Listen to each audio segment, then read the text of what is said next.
نماز عید الفطر کی نیت اس طرح کی جائے گی، نیت کی میں نے 2 رکعت نماز عید الفطر واسطے اللہ کے 6 زائد تکبیروں کے ساتھ، پیچھے اس امام کے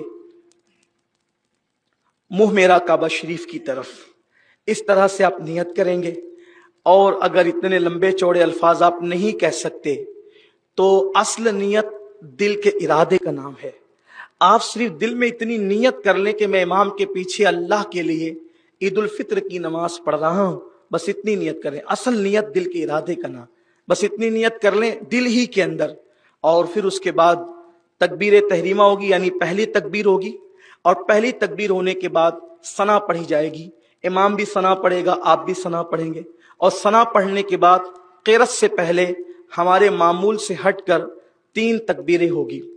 پہلی اور دوسری تکبیر پر ہمیں اللہ اکبر کہتے ہوئے ہاتھ کانوں کی لو تک لے جا کر کے جو ہے وہ نیچے کو کر لینا ہے۔ پہلی اور دوسری تکبیر میں ہاتھ کانوں کی لو تک لے جا کر ہمیں چھوڑ دینا ہے، اور تیسری جب تکبیر ہوگی تو ہاتھ کانوں کی لو تک لے جائیں گے، اور اس کے بعد ہم ناف کے نیچے باندھ لیں گے۔ پھر امام قرأت کرے گا، قرأت ہوگی، اور قرأت کے بعد پھر رکوع سجود جیسے ہم معمول کے مطابق کرتے ہیں ویسی ہوگی۔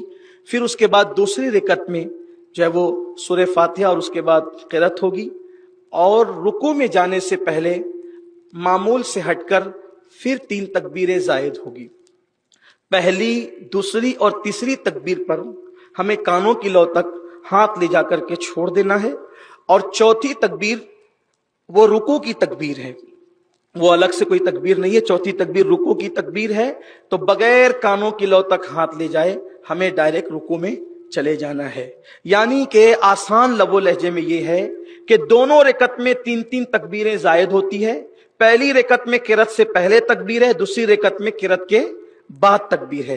پہلی رکعت میں 2 مرتبہ کانوں کی لو تک ہاتھ لے جا کر چھوڑنا ہے، تیسری بار کانوں کی لو تک ہاتھ لے جا کر کے باندھ لینا ہے، اور دوسری رکعت میں 3 مرتبہ کانوں کی لو تک لے جا کر کے چھوڑ دینا ہے، اور رکوع میں پھر جب چوتھی تکبیر ہوگی تو رکوع میں جانا ہے۔ پھر اس کے بعد جب وہ حسب معمول